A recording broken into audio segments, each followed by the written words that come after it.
Sciatica ఉన్నప్పుడు మీరు తప్పకుండా పాటించవలసిన జాగ్రత్తలు. కూర్చునేటప్పుడు వెన్ను నిటారుగా ఉండేటట్లు, నడుముకి కుషన్ ఇచ్చేటట్లుగా ప్లాన్ చేసుకోవాలి. అలాగే లేచేటప్పుడు నిదానంగా లెగవడం, ఒక పక్కకు తిరిగి మంచం మించి లెగవడం అలవాటు చేసుకోవాలి. ముందుకు వంగి చేసే పనులు అస్సలు చేయకూడదు. బరువులు కూడా అస్సలు ఎత్తకూడదు. శలభాసనం 2 times, భుజంగాసనం 2 times, ఇలా చిన్న చిన్న ఆసనాలు రెగ్యులర్గా ప్రాక్టీస్ చేసుకోవడం అలవాటు చేసుకోవాలి. హాట్ వాటర్ బాత్, అభ్యంగము, కాపడాలు లాంటివి మంచి ఫలితాన్ని ఇస్తాయి. సుదీర్ఘ సమయం కూర్చొని పని చేయవలసి వచ్చినప్పుడు మధ్య మధ్యలో ఒక 20 నిమిషాలకు ఒకసారి లేచి 10 అడుగులు వేసి మరలా కూర్చొని వర్క్ చేయడం, అట్లా మధ్య మధ్యలో బ్రేక్స్ తీసుకోవడం అలవాటు చేసుకోవాలి. అదే విధంగా ఆహారం విషయంలో ఆహారం తీసుకునే సమయం, late meals, late night dinners అలా కాకుండా రెగ్యులర్ టైం కి ఆహారం తీసుకోవడం అలవాటు చేసుకోవాలి. అదే విధంగా వండిన 3 గంటల లోపల ఆహారాన్ని తీసుకోవడం అలవాటు చేసుకోవాలి. రెగ్యులర్ స్లీప్ ప్యాటర్న్ కలిగి ఉండాలి. ఎడిక్వేట్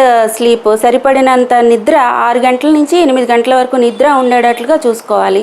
ఆహారం, నిద్ర విషయంలో ఇటువంటి జాగ్రత్తలు పాటించడం వల్ల వాతం అనేది బ్యాలెన్స్డ్ గా ఉండి నొప్పి తదుపరి పెరగకుండా చేస్తుంది.